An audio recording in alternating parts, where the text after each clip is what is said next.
Hello, everyone. Welcome to Served. Hope you enjoyed last week's episode with Rafa Nadal and Brené Brown. I certainly had a good time doing them.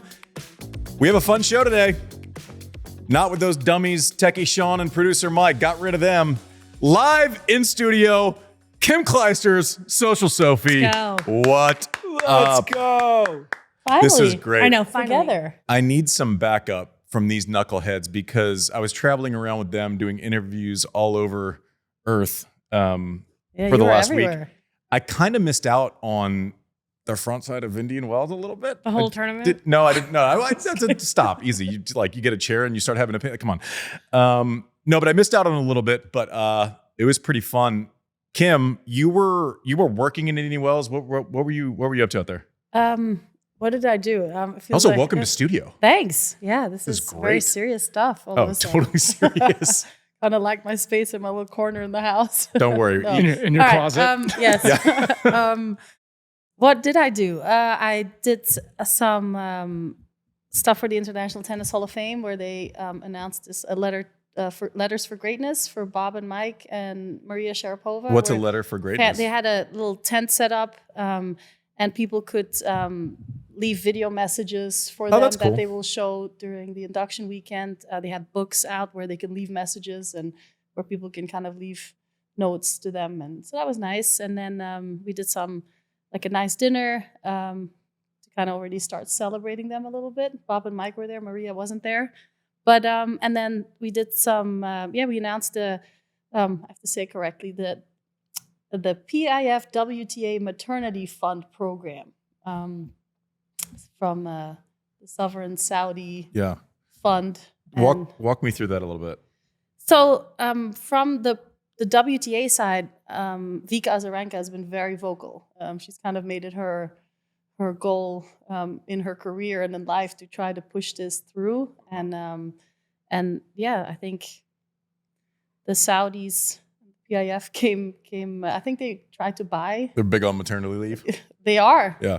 I was there a few weeks ago, and I'm telling you, it's the opposite of what I expected. Really? Yeah, the whole team, the women that I met there, the team was incredible. They're really there's a lot of changes happening. Enjoy the comment section this week, Sophie. I'm serious. I think I was also hesitant a little bit to go, and then when you're there and you experience it and you get to talk to the women that are there and see how the changes have been happening and hearing it from them, right? Was a really cool experience. And they're traveling to a lot of the tournaments. I did a clinic this morning with them, and so they're really trying to kind of do a lot for the sport and for our players, but also to really bring tennis to Saudi and really trying to build the sport up in there. Whereas soccer is now their number one sport, right? We've all seen, the big names kind of being bought to go and play there, and so now tennis, and we have the end of the year finals, right? We have there, and then we have the next gen stuff. And then that they support. Do we still not have are we official with the 1,000 going there in February, or is that still? I don't know. Okay. I know nothing about that. I don't either, but I'm pretty. I'd bet anyone $5. No takers. I'll take Sophie? it. You're on. Great. Can't wait for that. Free money. That's it. I want to start with Mirra Andreeva from Indian Wells because I kept seeing the graphics, the other 17-year-olds who have played in an Indian Wells final, and I happened to be sitting next to one of them. I was pretty effusive after her run in the Middle East. I don't think she's been a secret to anyone, so no one can take credit for predicting that she's going to be really, really, really good. I think that's been baked in for a couple of years now. But it seems like the steps that she's taking, if you miss seeing her in action for a month, it almost feels like you're going to see a different version of her a month later, right? I saw her. I didn't know her serve was as big as it was. I watched her 3 weeks ago. She's able to open up the shoulders on the forehand cross more so than down the line. She uses down the line to kind of play against movement. But she was getting beat up by Sabalenka. Sabalenka was getting on the front foot, and it felt like, okay, maybe there's still room where she has to improve and be a little bit more physical.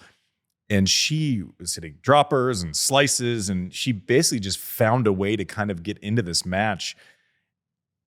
she was up against it. She did exactly 0 things better than Sabalenka in the first set, and somehow just hung on long enough to turn it around. What's jumping off the screen for you when you're watching her? When I mean, especially in that final, I think on the backhand side, I feel like that shot is so hard to read. Like she can dictate it so well. Like she can go down the line. She can kind of switch it up to do the cross court. Like at the last second. Does it look the same to you? And then she kind of just plays it off. Yeah. Which I felt like was at times kind of putting Sabalenka off a little bit, or makes it harder to read. I mean, she moves well, and I agree. Like she also looks stronger than at the start of the year already. You know, like she looks stronger, and I think like just having Conchita, Martinez in her box, and just having somebody with so much experience, and really fun to watch.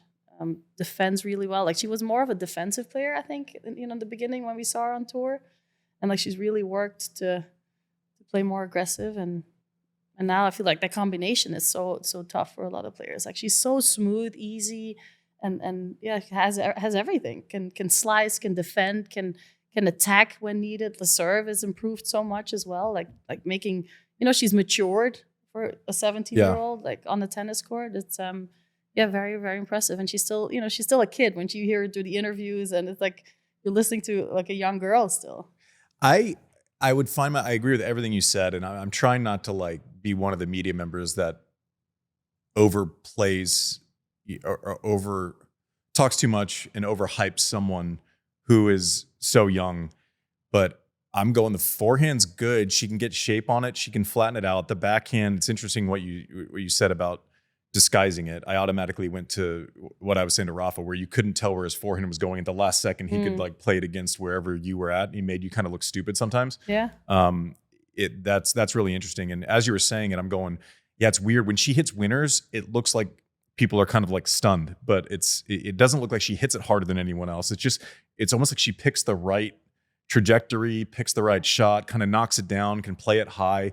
It's strange. It almost reminds me of, and she serves better, but the way Hingis used to play, where she would play like against your movement a little bit, or she would play the droppers. Really well too, it's like she's a step ahead already, and it feels like the closest comp is like it's almost a combination of you and Hingis, the way she slides and will hit that like chip forehand from different positions, and I mean she's as complete as anyone on tour now. I mean, obviously I still think she's not as physical as like an Iga or a Sabalenka, maybe not as physically imposing yet, but she's kind of gaining on the field quickly. And I don't know if there's like an obvious place. It's not like you can say Coco's forehand, go attack it.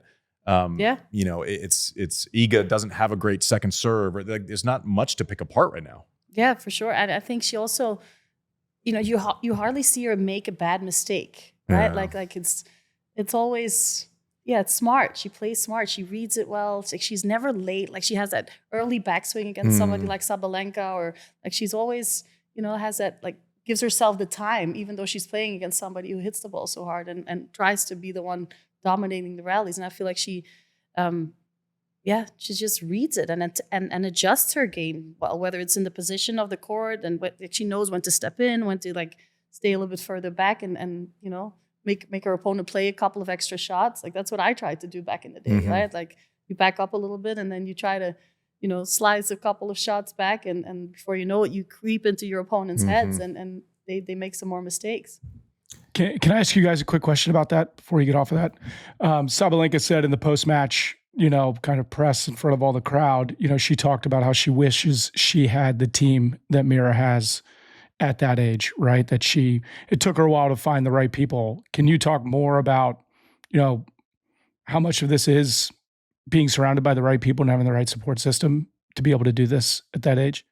Yeah, I mean, I guess because she's been so, such a star in the making for a long time. She's had the sponsors, and not everybody has that luxury, right? To at such a young age already kind of pick somebody like a Conchita Martinez and a big name like that. Like not a lot of players have the budget to do that. So, but I do think, I think whether it's the agency that she's with or, there's people making, really smart decisions. And because I doubt that she's already, making those decisions for herself, right? When you're that young, I don't think you do that yet. I assume right now, like I don't know for sure, but I think there's people around her. I think her mom travels with her as well. So I think there's definitely people in her team, and it's not just a coach and the physio, but it's the agencies who a lot of times when it comes to making decisions on coaches at that age, we'll come up with a short list, or we'll do the conversations and have the conversations for these players and see what's possible. And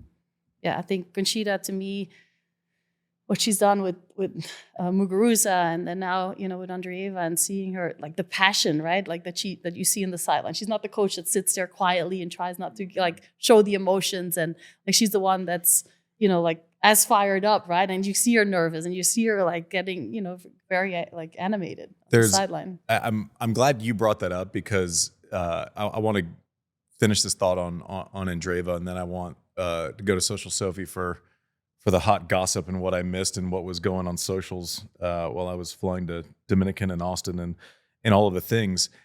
I kind of liked that. Mirra, one, the thanking myself thing is like, I love it. I just can't get it. I love it. I can't get enough of it. It's like, and I'd also like to just thank myself, because I actually was out there doing it. Like I like it. Me too. Someone at 17, like I love that. I hope she. But I also like Sabalenka, who's like, she was cool. I hate you guys right now. Like to your team, like it's so like automatic pilot a lot of times. I want to thank my team. Like, do you remember? And I thought that was actually a great moment. And the camera angle was, Sabalenka was right behind Andreeva on the post game, and I also think it's a really good look for Sabalenka when she can go crazy, she can throw a racket, she can be very intense, and then it seems like obviously she's upset, but it's almost like she gets the moment. I'm sure you can relate, but I can remember the players that were really nice to me when I was like 17 or 18 years old. Like I remember Jonas Bjorken was beyond nice, and like Henman was super nice. And I remember the players that were like kind of dicks. Like I remember Kafelnikov was kind of, and I like Yevgeny now. We get along great. But like, there were Rio, there were the guys who were really salty because they were like, it's like you were trying to get a piece of their lunch. But good for Sabalenka. I thought it was a good look, and it's a nice moment. I mean, you remember the people that were like, 17, you're coming in, you're making the finals of tournaments, semis of majors, and some people can just ignore you, and you feel it, right? And then there are the ones who are really kind. I thought that was a good look. Monica Seles taught me how to put, and she probably doesn't even remember, in the locker room in Australia. I think it was my first Australian Open. And she's putting like some product in her curls, and she's like, "Oh, you should use this." Like, come on, like stuff like that. I'll never forget it. And she probably doesn't know, but I'll never forget it. I called my mom and dad. I'm like, Monica Seles told me what to do with my curls. Really? So it's like, yeah. That's really cool. Yeah. See, I love that. I thought Sabalenka was great. Something that is already starting to annoy me endlessly is that Andreeva gets kind of pissed on the court. Like I like it. She rifled a ball into the crowd yesterday. Just fired it, which I thought was hilarious. Like I generally think, petulance, as long as you're self-aware after the fact, which we'll get to Iga in a second. But I think petulance where, and they're like, oh, she's showing she's a teenager. You can't, and the commentator was like, if you want to beat someone like a Sabalenka, you can't do that stuff. I'm like, Sabalenka does that every match. What are you talking about? It's just, it feels like there's this lazy thing where it's like, anytime anyone, like I felt like going, people who are 26 have gotten pissed before, right? I'm like, oh God, it just was like 42. Anytime. Who are you talking about? I'm sure I don't know what you mean. Hey, easy with the finger point. Okay, jeez, we got it. We didn't need the finger pointing. We understood. No, but even Sabalenka, like after she lost to Madison, like she gets killed for like breaking a racket. But it's so weird. We understand the frustration and the disappointment and But it was just like every two games. Well, she'd miss a forehand. It's like, well, she's 17. I'm like, no. She's a professional playing in a tournament that she's been the best player on earth over the last 3 weeks. Like, I don't know. It just, I don't know. At a point I was like, we got it. We know. We fully understand the deal.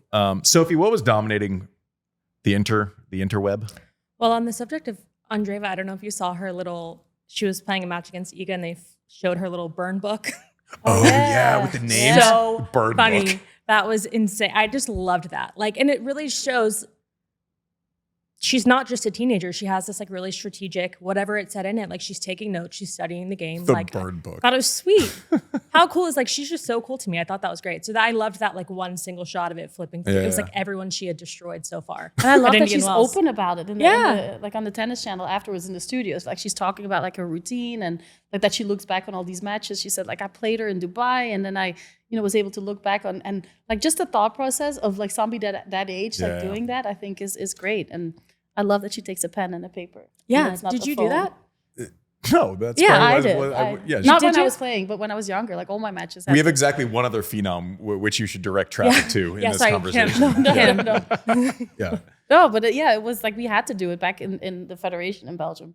Like every match, we had to kind of write down our feelings, what we wanted to like work on for the next match, and so that's so. It just makes you think. Wait. So after a match, you'd have to they make you do like a post match like report card on Well, yourself. the next day we would have to kind of show them. So we didn't have to do it right after the match, but we could do it at night. Like we would stay with like families. How do you call that? Did you say were you host families? Yeah, host families and so we would just like fill it out. And oh my God, I would have been like the whole reason I'm trying to get good at tennis is to not do homework, folks. But everything was like what are you doing? I thought this was a different path.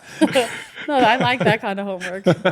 Yeah, that's like good general practice. Yeah. I like that. What else everything you got? that I wrote, sorry. Go ahead. Sorry. No, everything I wrote was like I felt that I was hitting my backhand good. I felt I was hitting my forehand. Like everything was by feeling. Like it was no stats. Like it was all about how I felt. Like my ball toss felt a little low. Like it was all like that's how I wrote. Do you still have them? Do you think you still have them? Do you really? Yeah. We should dive in. Post them. Yeah.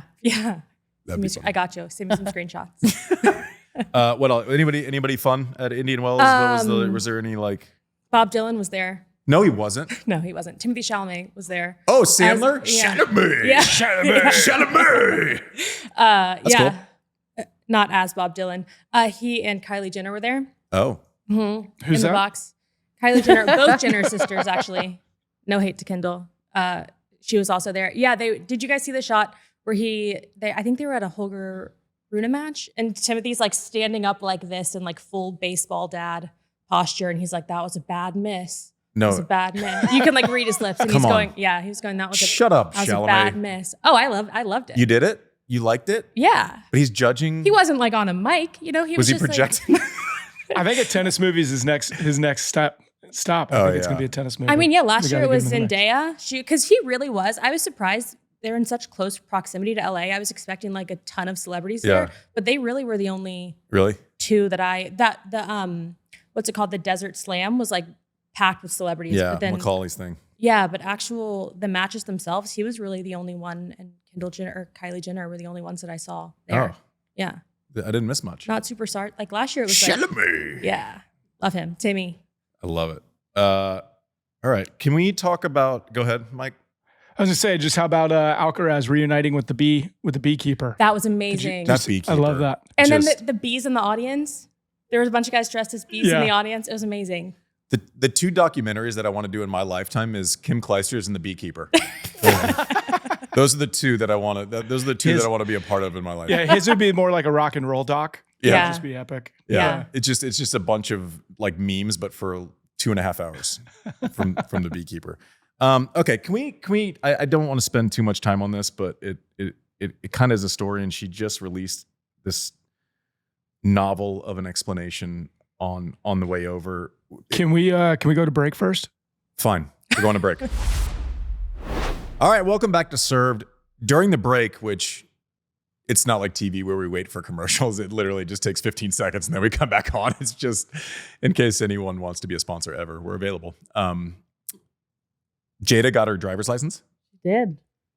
Last Thursday, and she's just ripping. Haven't seen her since. I haven't seen her. She's like, I've been telling her to like clean her room and like her pile of like clean clothes are like out there. I'm like, Jada, like you got to clean your room. And she's like, Mom, but I'm going to take my friends and I want to go and get a pedicure and then I still have to get my prom dress. And it's like a whole bunch of stuff. And so she's enjoying her freedom. Are you anxious? Or you feel? I've texted like, be careful. Be like a lot of that stuff. Please be careful. Please like. Are you going to use this? Like, is she going to be driving your other children around now? Yes, yeah, of course. Yes, that's definitely. that's the trade-off. And now like AU basketball is starting, so she can drive herself. Absolutely. Oh, you just got some life back. Mm-hmm. Yes. Yeah. A little bit. You have long ways to go, right? Long ways to go. But it's weird. Like you feel really old all of a sudden when you sit next to your kid that's driving. It feels very weird. I don't know. I'm not mentally prepared. Same.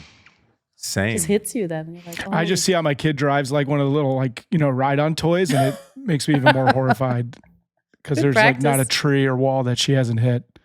Yeah, this is.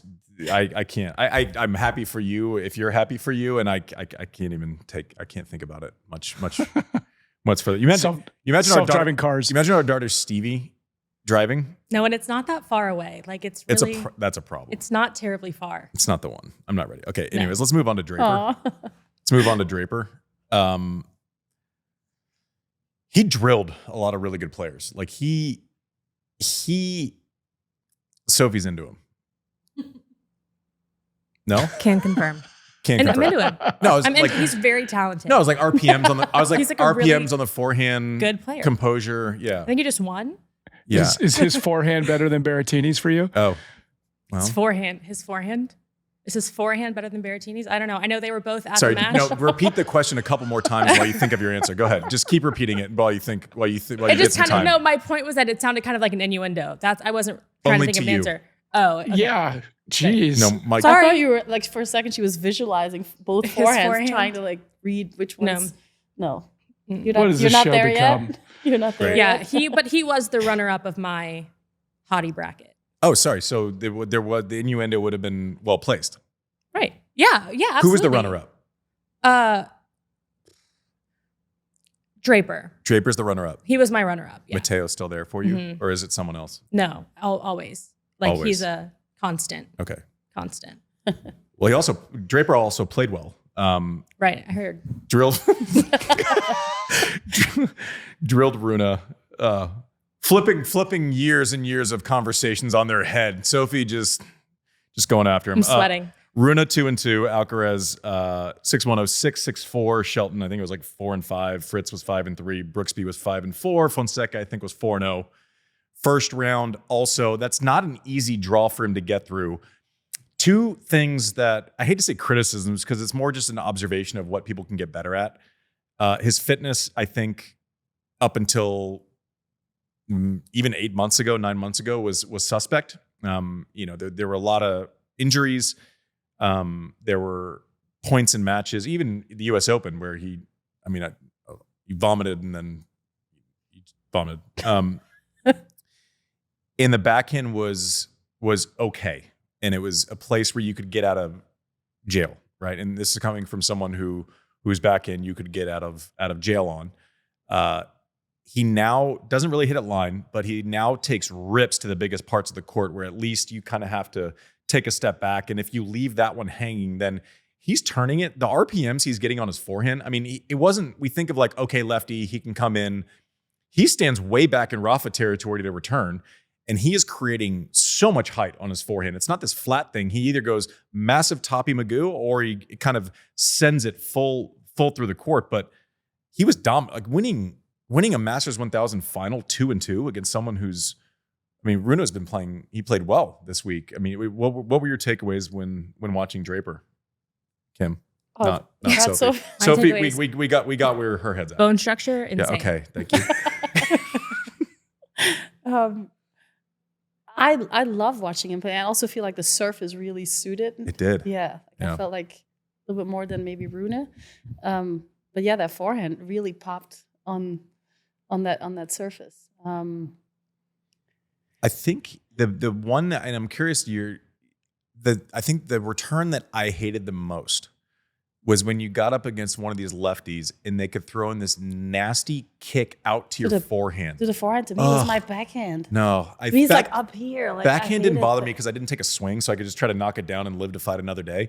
But like I think of like the Wayne Arthurs or like these guys who would just flip it, that slow little one that would tumble that way.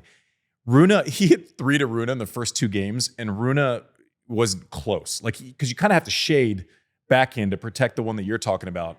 His kind of ability to pitch a good ball game on the second serve. He won. I think he broke 50% on second serve points won against Alcaraz on that surface where Alcaraz can drift back and create spin and speed. I mean, he was defending that and kind of pitching a good ball game. But what would you prefer? Would you prefer to stand back a little bit further and hit the forehand there, or would you try to keep it Against Draper? Yeah, or against Aryna Arthurs, like you mentioned. Arthurs would have been coming in, so that would have been a different scenario. Against Draper, I don't know that on the deuce side for sure, I think I have to go back, because I think even if he gets me on that forehand side, at least I can try to create some space. And then what's your goal with the return? Is it are you looking for depth? Are you trying to go straight to the middle? Are you looking for angles? What is on the backhand side, I would have wanted to hit it flat, barely over the net, to where at least he's having to hit up for me and it's not up above his waist level where he's bullying me at all. The forehand, I would try to hit that really high, deep one to his backhand. Even if he gets a forehand, hopefully he's not set and ripping. And then the next ball, I would try to somehow chip it inside out and find his backhand side somewhere, somehow. But his forehand, once he got control of it, I'm not let's calm I'm not saying he's Rafa when he gets a forehand, but the association was similar when it was a sitting ball and he had a slow one. It was really, really, really difficult for these guys to wrestle control back, right? If he got one sitting in the middle, he was just creating it was so heavy and hitting it both ways, to where even a Taylor Fritz was having a hard time stepping in and reestablishing himself in the rallies. And you're saying that he didn't have that before, a while ago? I don't remember his forehand. I remember it being flat and kind of it was imposing, but he would miss a bunch. And I feel now he's able to play aggressive without having to ramp up, the irresponsibility of when he's going for it. And I'll be curious to see, obviously on grass, is that heavy ball going to work? I don't know. On faster hard courts, is that heavy ball going to work? I don't know. But to your point, that product market fit with that Indian Wells court where it's gritty, and he was able to create those RPMs up and away. I mean, he was Rune looked like it's, when you're in juniors and you're kind of bigger and stronger than someone and you overpower them, the first 3 games, it was Rune didn't do anything really wrong, and he just got the racket taken out of his hands. It was, I thought it was pretty impressive, and the leftiness and when he was serving, and the fitness and the backhand were average or maybe below tour average within the last 16 to 18 months. The U.S. Open was really good for him, but then he had to pay the bill with humidity and the center of things.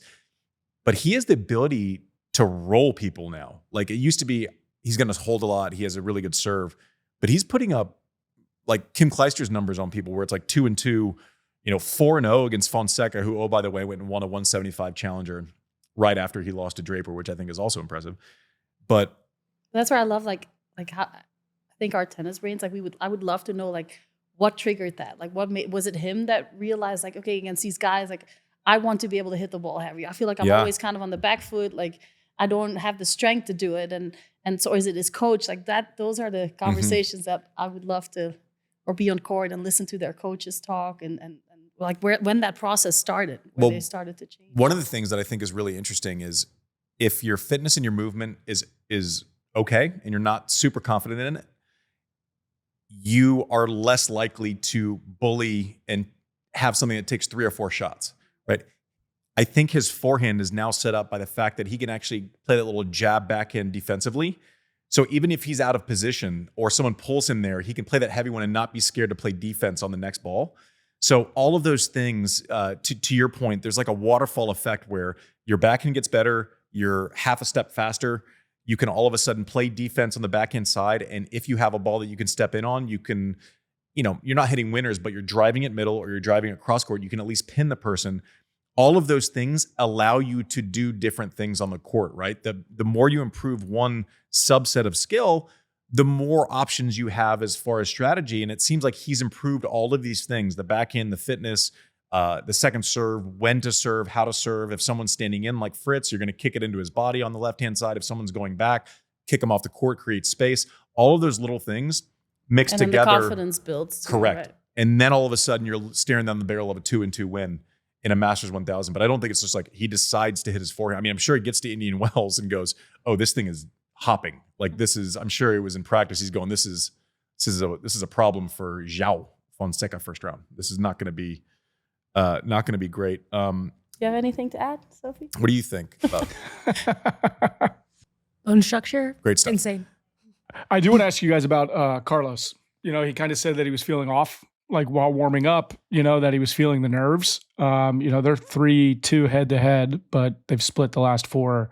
But kind of talk through, when a player's feeling that, pre-match, what's that like, especially in a 3-setter? Did you ever not feel that? No. Yeah. I always felt it. Always felt it. Like I felt like I was borderline vomit before pretty much every match. Yeah, maybe some a little more than others, but depending on the stage of the tournament but always nervous. I'll tell you though, I would usually feel, and maybe I'm the opposite, but my most nervous moments would be when I was trying to find something, first round, second round, if I wasn't playing real well. By the time I got to the semis, obviously the consequence is way more, but you might shift your worry to that. But I'm curious, like once I was in the semis or a final, I might lose because maybe someone's better and they're also feeling those things. But I wasn't like super nervous about the product I was going to put out there, right? I didn't feel like I was going to play well, third round, round of 16, quarters, and then all of a sudden lay an egg in the semis. Were you that way, or did you kind of feel like when you had it, it was there? I don't know. No, I didn't always feel like that. I think I was always a little bit, maybe it was also my superstitiousness that I did, where I didn't want to think that I became like that I was better than my opponents. Like I never wanted to I didn't feel that. think. What did you say? So I didn't feel that. I just felt like I wasn't going to completely, like Lindsay Davenport has sat here and go, yeah, I would play a tournament and I would go into a semis and I felt like I might not win a game.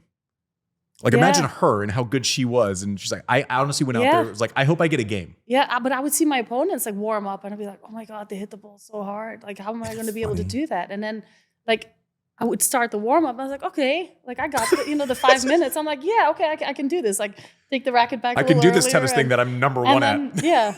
But it helped me to stay sharp, like to not take anything for granted or anybody and just stay very focused. I did sometimes get nervous if I had a bad warm up or if a little bit. Yeah. Yeah, that's funny. Like I was nervous all the time, but it was about executing a game plan, being ready to like, will this work? Can I execute? Can I do it? Not like, but also I have another question. If you're in Alcaraz's camp, how honest is too honest? Like he has this cloak of like, people are ready, he's 4 slams, he's 21. Do you want people to know that you're kind of have this maybe sometimes mental insecurity? I appreciate it as someone who's consuming the game as a fan because I think it makes it relatable. I think he's more endearing for having shared it. But if you're in his camp, are you going, don't tell people that. They think you're invincible. I felt like that a little bit for a while, like even on the women's side where Naomi Osaka came out and started talking about some of her like mental issues and it, to a certain degree, it's great to share your feelings and your thoughts with fans, but there's also a lot of like you draw a lot more of attention to it and negative energy to it, and all the the media wants to know more about it, and because you open a door to things. And I feel like in our time, I would talk to my coach about like, oh, I'm not feeling this, or I'm not feeling good about this, but we never really openly communicated about, oh, I'm playing with so much doubt out there and I'm not feeling like we never really did that. I feel like I was really good at lying to myself and and my team. Forgetting the bad stuff that happened. Like you just forget about it really quickly and just focus. Like you were a little nervous in the first game. I was like, I fucking wasn't. No, I wasn't. I couldn't hide my nerves. It's like you were nervous in the first 4 games. That's true. I could see you sitting there all nervous. That's true. There's nothing more annoying than seeing a coach that's nervous, right? Yeah. Yeah. When Draper said that he could sense that Carlos was like flat in that first game, and how much could you guys feel what the other player was feeling? And like, would you ramp up what you were planning on doing game plan earlier if you could sense that? Because it's so unique being mano a mano. If I'm playing someone like the level of Alcaraz, even if they come out flat, or you can tell the energy is not there, and you can normally tell. I mean, maybe some days, conversely, you could feel it the other way, but holy shit, this is going to suck. Like this person's ramped up. But I never operated from a place of, oh, this is just the way it's going to be today.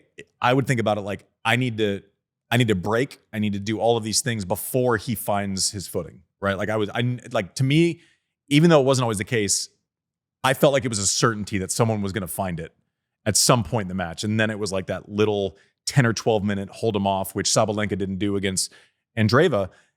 But I don't know. Did you sense it, or were you kind of focused on just what you were doing? I don't think I sensed it enough. I probably, when I started doing a little bit more commentary, where you sit behind the court and you can see like their facial expressions, or when they turn their backs. Like there's a lot of things that you don't pick up on. But I remember when I was younger and playing Serena and stuff, like after a long rally and we had to change ends, or we had during tie breaks, or during switching, like going to the changeover.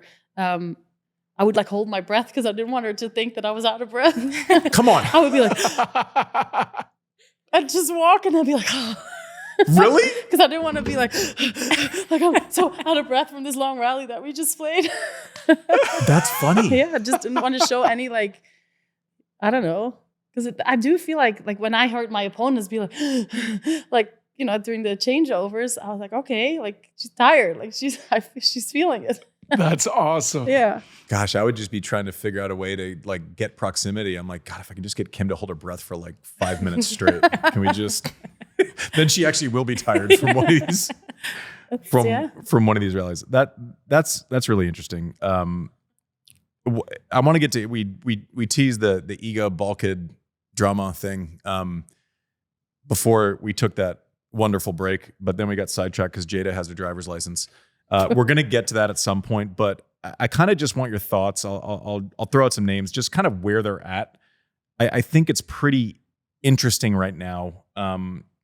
Sabalenka has lost 2 big finals for the first time in a long time, right? Iga, same with semifinals where they're playing well, but then they're not used, like especially Iga, like when she gets to the final, she rarely loses, right? So they're getting stopped a couple times early. They're still playing great. They're still, the best couple players in the world, obviously. But do you need that reset sometimes where it's like, okay, I have to progress, or is this, potentially damaging? Did it get in your head at all if you kind of were used to make basically to like win or bust at their level? It cause for concern or no? I mean, I think it's all on like the focus that you put on it. I think there's a big difference, I think, between the two. If you see a Sabalenka and Iga, I feel like with Iga, it's like every tournament is like, okay, I have to win this. Like I feel like with Sabalenka, she believes it. I think beating Madison in the semis was already, kind of, she felt like she was able to take revenge a little bit. But with Iga, I feel like it's such a must, and you feel it in her in her tension, like when she's walking out there and seeing her, in Indian Wells, like in the players area, like there's like a tension that is very, very, not even gonna say tight, but it's like there's not a lot of room for anything else than tennis. Yeah.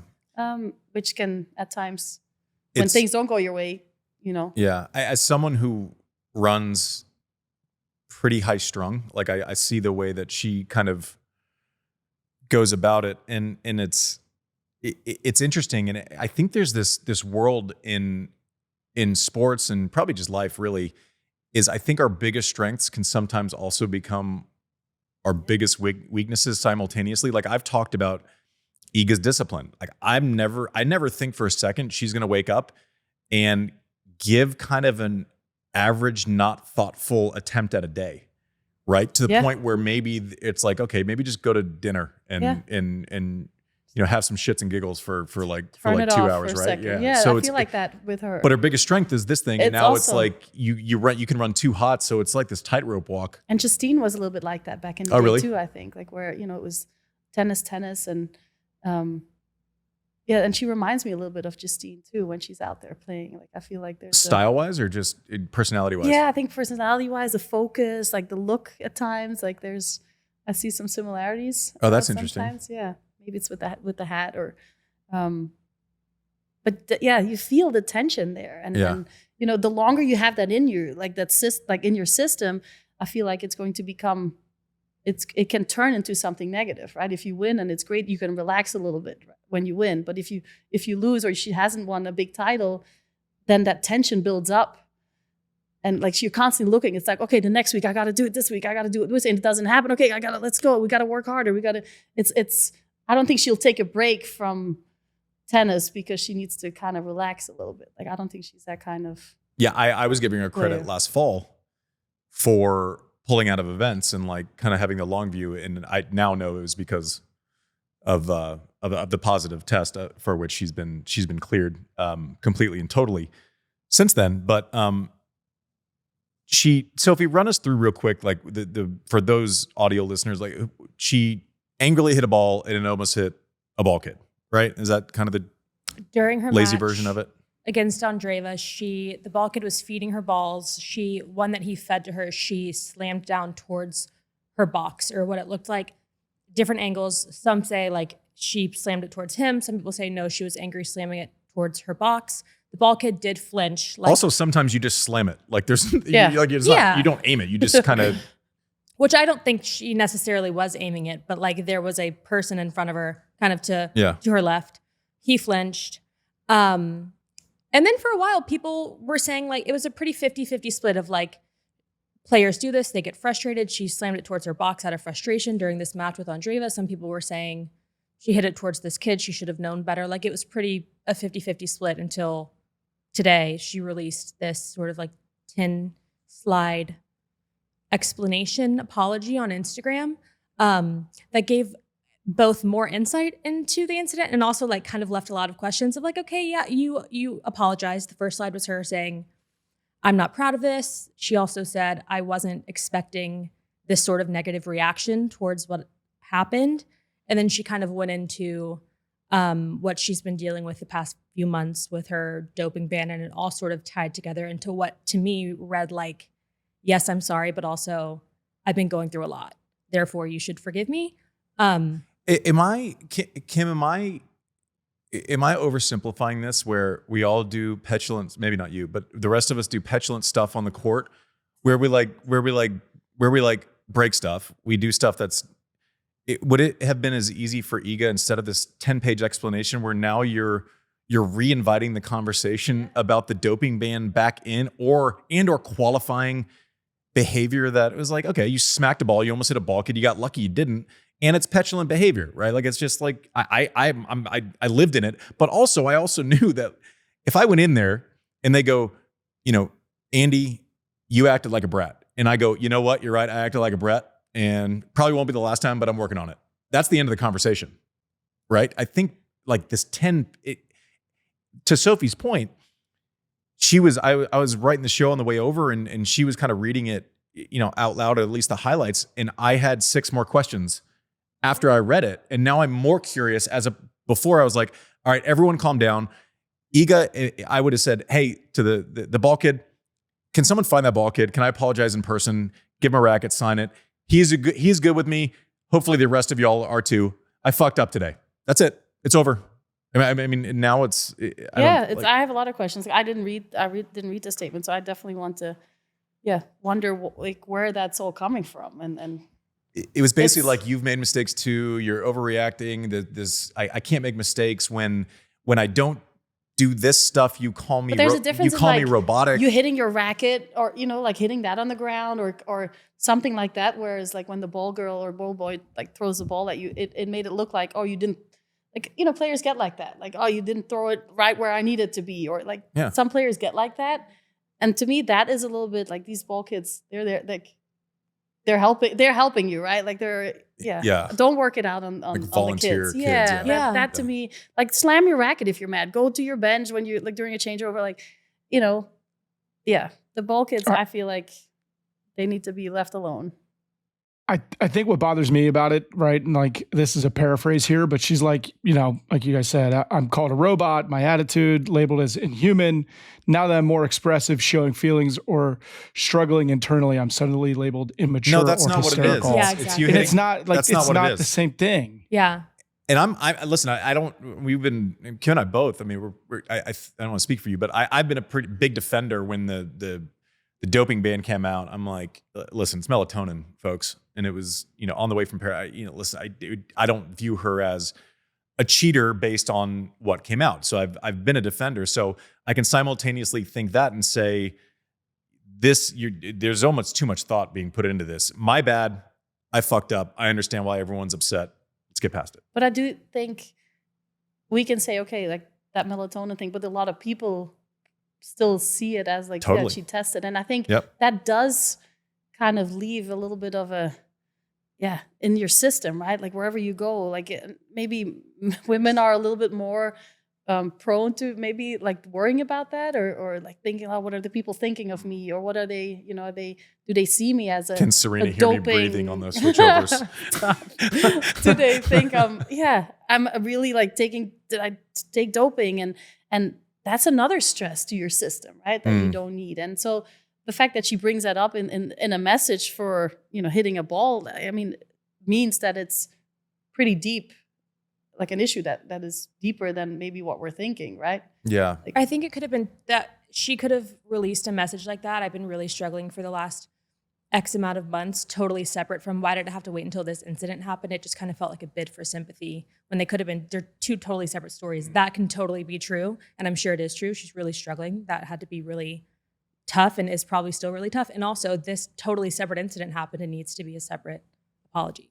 Right. But it just shows to me like that she does take a lot of the comments or the Yeah. Oh, yeah, it seems absolutely. very, it goes deep, it runs Did deeply. you pay attention? I mean, I guess it was different because social media We wasn't didn't like have, crazy. yeah, we didn't. But I didn't like some journalists were like, you acted like an asshat. And I'm like, yeah, you are an asshat. And then that was that. And we both went home and I didn't really think about it again. But is that like, I mean, people used to ask me like, do you think you're too nice to win a Grand Slam? I was like, you should hear what goes on in my in my you don't know what I'm thinking about you right now. Yeah. So, but like when you hear that over and over again, like after a while, like I was like, can I do it? So you do think she's brought in like it's interesting because they're not the same circumstances, right? But Carlos will get asked more about feeling strange because of how honest he was. And Iga will be asked more about this incident. And she then almost like reinvited the conversation from the last 6 months by spending 10 pages on it. And that's maybe unfair, but I don't know. Like I would just be like, hey, I think less is more here. Just own it and kind of be done with it. But I mean, Kim, a question. Oh, sorry. Go ahead. Go. No, go. A question I asked Andy on the way over here. Like when I look at these social media apologies, like my social media brain goes like, okay, well, how would I have edited that, or how would I have done that differently? And like, are these players hiring PR? Like, do you think she ran that apology by anyone and was like, hey, do you think this is gonna read well on social media? Obviously, all of your apologies should be genuine, but I feel like if I were her, I would have run that by someone to be like, hey, is this gonna read the way that I'm intending it to? And to me, it just kind of didn't. Like, do you have someone who's reading your stuff? Like, I would love to rewrite that apology and send it back out. I'm from the dinosaur age. I Yeah. didn't have to worry about releasing a post or I don't know. I mean, I think you should, right? But I never did. But it seems like your Like, I stance never- is that like, yeah, own it. If someone says you did this wrong, you're like, yeah, I did this wrong. I was Now happy what? saying Like- anything as long like I've had this conversation before with team sport athletes where I would have probably been a lot less outspoken about anything if my teammates would have had to answer for my commentary, right? If I was the quarterback of a team and I say something that's a little opinionated, it would have literally caused me so much stress that the person blocking for me all of a sudden has to, right. answer to Right. my stupid comments. But I don't know if I was happy with like the inflow, but I was never actually surprised. If I said something, if I said something and I normally knew whether it was going to be, a polarizing subject or not, if I said something, I wouldn't act shocked when people responded to it. Like, I think that's a weird thing to say. I want to be honest. I want to say all this stuff, but then also I'd like not to be asked about it in the future. Like, I don't know that those live, the give and take is a give and take that I think sometimes as athletes, you're like, okay, I want to say everything I want to say, but I also don't want to answer questions about what I have to say, which is, I don't think that's realistic.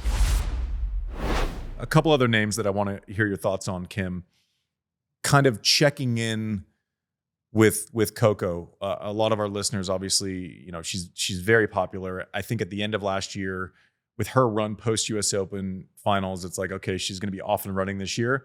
Hasn't quite happened, right? It's kind of this stop and start thing where every time we're concerned, it seems she wins something big. And then every time we're positive that the next step is here, there's a month where maybe she loses to some players that she wouldn't, want to lose to. Yeah, I mean, for sure. But it's also, I feel like it's a phase, right? Like we've all had to go through like the expectations of, beating all these players that you're supposed to beat on paper. And that's a lot easier said than done. Like, we know that, right? Like but she should. And so where is like what's causing that? Like is it a little bit mentally, the pressure that she feels of competing and being in the semifinals at all these at all these tournaments?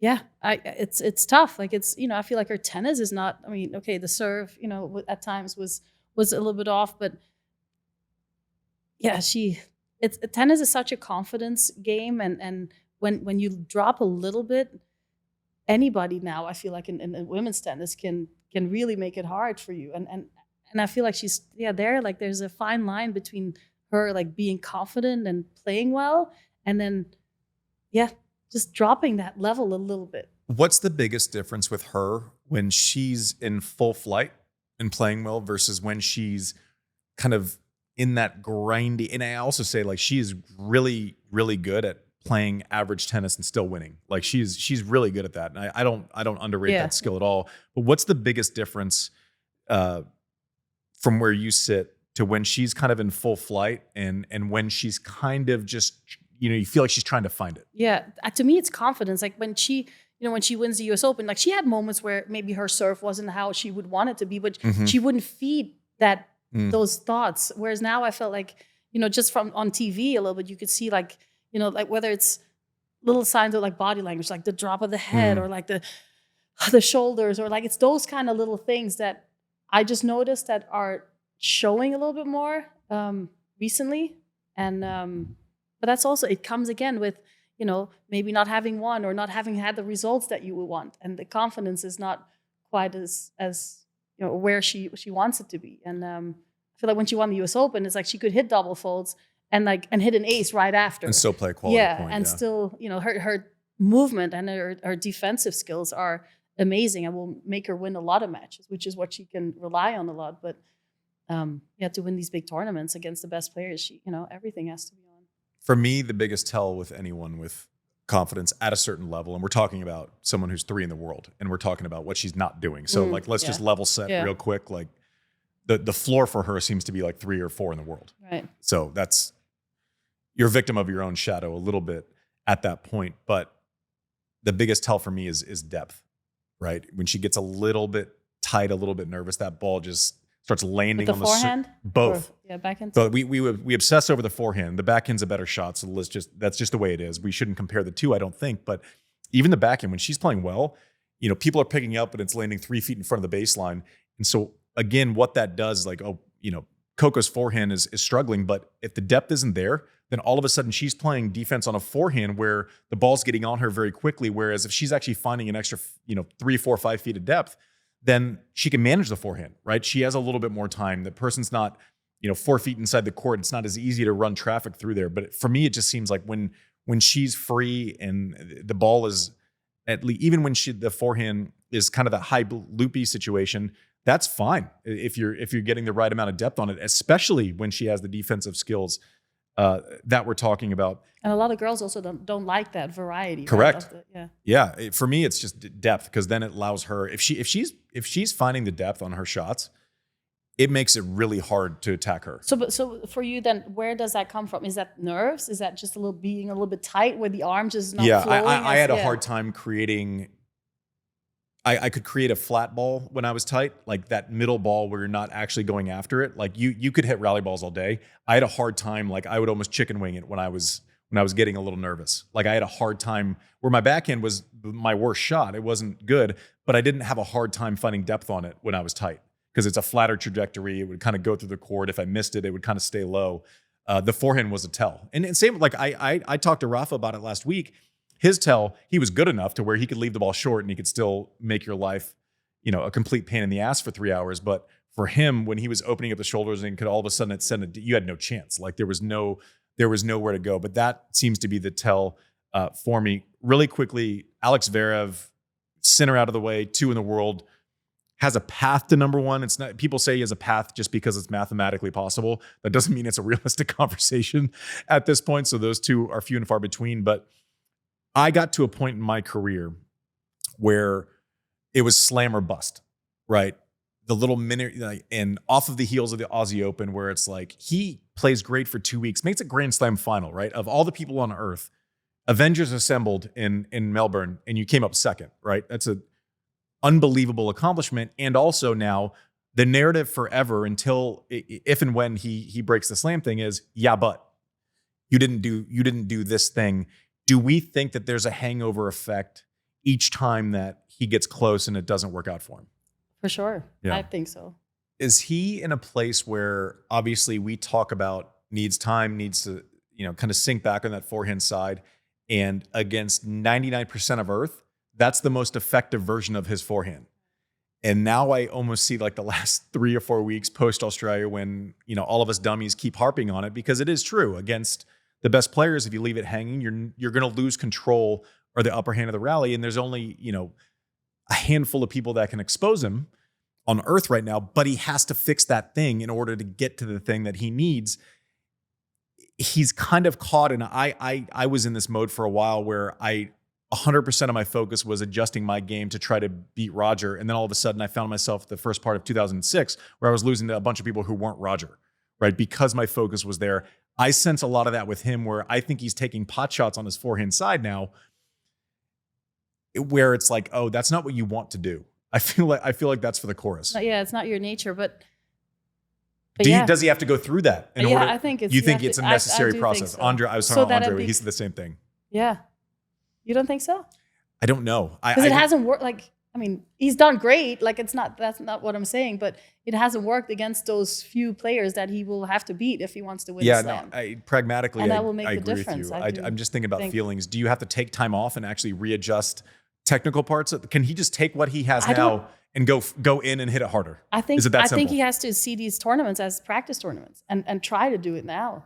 Yeah. Because it's different in a match. And I don't disagree with you. My feelings are getting in the way though. Like I just put myself in his position. I'm like, it's a brutal place to be, where it's like, this is the most effective version of this shot until you play 3 or 4 people. Which are the people that you're going to have to do to get the thing that you want? Are you worried? I'm not worried about Novak at all. I think you give him a quick surface and he's fine. A couple first round losses in a row. I didn't think he would, honestly, with the tear in Australia, I didn't think we'd see him until Monte Carlo anyways. I was stunned. Torn hamstring in your back, playing again, 2 first round losses. Are you worried at all? Or is this just no, he'll get in the Grand Slams and it's a different thing? I think once he gets a couple of matches, I think, we've seen him do it so well, where he can maybe, not play his best tennis, but win those matches. And I think once he gets a few matches under his belt, I think he can raise his level. It's also really easy. I felt way better about my chances against a Rafa, a Roger, a Novak in 2 out of 3. Yeah. You're rolling the dice there. 3 out of 5, it's a different animal. I've always wondered about that, the mindset of playing tournaments, 2 out of 3, and then all of a sudden, the possibility of playing 5 sets. I was like, how mentally different that is too. When you win the first set, or lose it, it's such a different mindset than what we are used to. You're playing like David Ferrer, and you lose the first set, and it's like, this is soul destroying. This is an absolute moment of, or you're deep in a third set, right? Let's say you're deep in the third set and your legs are starting to go and you can feel it, but that there's a 10-minute horizon where this match will be over. Your legs become a lot less painful. Now, if you have potentially another 2.5 hours ahead of you, that's unbelievable. Yeah, the mind games of that, right? And it's like, if I win the next 10 minutes, I'm in a pretty good position, and if I don't, I'm probably cooked. That's so funny, because you with your weapons, with the serve and the forehand, you get so many free points. Whereas think somebody like David Ferrer, right? Yeah. He's probably thinking, all right, probably going to be 5 sets. Yeah, but he's going, listen, the points he wins and then are he over would run quickly. An hour after his matches the too. The best, by the way, it's David Ferrer story. The best thing you'll ever see is him winning a match 7-6 in the third. You see him, you'll be driving home in one of the courtesy cars and you see this person running on the side of the road, in the desert in Indian Wells. It's him running home. And then you'd get a screenshot from your buddy where he's 2 hours later having a scotch and smoking a heater at the bar. I'm like, how intimidating is that? I saw him once after a tough match at the Australian Open, and the timer on the treadmill was 28 minutes. I'm like, wait, you've just been running for 28 minutes after you just played like a 5-setter. Yeah. So yeah. Jim Courier would Crazy. talk about like he would do it, but only like you talk about the whisper campaign of the locker room where it's like, okay, is Alcaraz talking too much? Right. And then the whisper campaign starts. Oh, maybe he's mortal after all. Jim Courier would be like, I was dead tired. And I would run through the most populated areas of Melbourne Park just so someone would get a picture and that would get back to the locker room. Yeah. Like it was The mind games. That's why I Totally. stopped breathing. that's why you didn't want Serena. That's why you didn't want Serena to hear you. That's pretty funny. Rumors are that I don't know if these are out. Rumors are that Miami is up for sale. Oh yeah. Very interesting. We'll see. It's It's part of a bigger portfolio. I believe they sold off a piece of the portfolio already. Yeah. Whoever buys it, can we just combine Indian Wells and Miami to 3 weeks so we don't have this 4-day weird period? Can we go back to Key Biscayne? Yeah, right. Seriously, Key Biscayne was awesome. Oh, that was the best. In the new place, I haven't been, but I heard it's It's not a tennis facility, Fine. you know? It's not. Yeah. I just want whatever happens. I just hope James is okay. Yeah. Yeah. He's a good citizen. Keep James Blake on the docket, whatever happens. Okay, so something kind of exciting. We always tease what's coming up. It ain't me this time. We have a potential interview with Kim Clijsters and Portia Archer, CEO of the WTA Tour. Are we playing email tag right now, Mike Hayden? I know everyone Yes. wants to do it, but are we going to get this across the finish line? Is this something that'll happen? Yeah, we were trying to do it around the announcement of the maternity fund, but Portia's schedule has just been slammed with kind of all the American events. So we're trying to put something together next week, right, Kim? Yeah. I can't wait. I can't wait to see Yeah. you just going full Barbara Walters. Just the tough questions. No. Oh my God, sweating. Well, Come on, Kim. Portia's so cool, and her background's so cool, yeah. and I think it's about a bunch of. It's not even just about the fund, right, Kim? It's a bunch of No, different I stuff want with the to WTA. pick her brain. I want to know about, So how without like everything. Yeah. she's not here to answer. What's like one question that you can't wait? Because you'll book Rafa, and I have a question that will pop into my head. Yeah. So what I thought about is I want to know that when she was working in, I guess it was the G League or in the NBA, if she'd looked at tennis in her role then and said, "Oh, if I would ever be in that role, like what would I change? Oh, Or interesting. What input could I take? Like something like that she thought about in the past of." And This is what I would do if I was in charge that's there. interesting. And then I'm wondering, like, if you land in that job, you realize that It's harder, or there are I can actually hurdles get or this it's done. possible. Yeah. Oh, Yeah. interesting. Well, that'd be good. I'm excited about that. You're gonna be great. Right? It's gonna be great. I can't wait. Yeah. Yeah, good. Well, the other thing that was great about this episode is that for the last 12 minutes we haven't heard bone structure. Insane. So there's that. I expect to see something from the meme queen around bone structure very shortly. Social Sophie, thanks for checking in with us, saving me from these knuckleheads. Producer Mike, pretending like you're in an office, but you are on vacation. I am. I'm on vacation, so this is great. I'm gonna go have myself some type of Irish drink. It does look like a little bit of St. Patty's vacation Day. hotel room, right? Yeah, is that a timeshare? Yeah, something like that. Yeah, I'm in parts unknown. Disney? But for next week, Andy, I think I'm kicking around. Should we do a fan Q&A episode? I feel like cool. we should. Great. Yeah. What do you guys think? I'm in. I'm good for whatever. Let's see what happens with the week. But in something, we got to leave space in case something nutso happens. That's part of covering this game is we're reacting to the players who are doing all the hard stuff, and we're just chirping about it. So, but yeah, Did you that sounds good in struggle theory. going from Indian Wells to Miami, like with the heat and stuff and the humidity? Like, did Oh, that that's a bother great you? call. Yeah. So actually, I was from this Oh. area, but a lot of people. So I actually was going to make the point on Jack Draper, and I'm a dummy, so I didn't make it. But this is the first stress test for this amount of humidity that we'll see this year I couldn't breathe. in Miami. Rafa was telling me that last week. My chest. He's like Rio Like and Miami. He yeah. goes, the only place I struggle physically. In the with- beginning, with the it humidity. took me time to, like, I was really, Could you Felt hide it. that on a switch No, over not where you're that. walking? no. What were you like again? That's how I was like, like that. Big difference. So the ball flies through the air in Indian Wells. For those listening, we talked about it last week. You get to Miami, swampy Magoo, right? The ball's a lot heavier. You are sweating. The hydration matters. What time you play matters.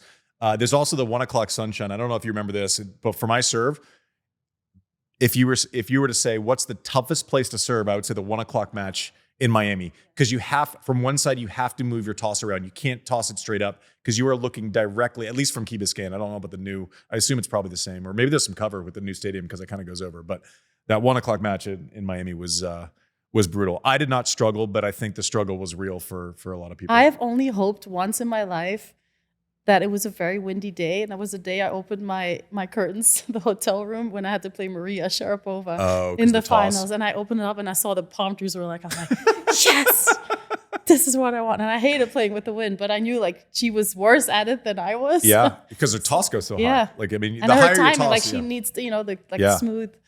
So I'm like, okay, this might, I might have a chance. My mind went to the opposite of that, where we were 08 in Madrid, I think, playing in a bull ring in Davis Cup. And I was scheduled to play Ferrer and Rafa that weekend on clay, okay. No, that was an aggressive No, laugh. not towards you. I mean, back to back. I remember doing the same thing. So you open the blinds and you see the Windy Magoo and you're like, yes, she's going to struggle with a toss. I open my blinds and I see just spitting rain. Oh, heavy. And I said, let's book our tickets home. All right, everyone. Kim, thanks for joining us in studio. Social Sophie, producer Mike, Techie Sean. This has been served. We'll see you next week. Rumor has it, Q&A session from the fans. Get your questions ready. Nothing on limits. We'll see you next week.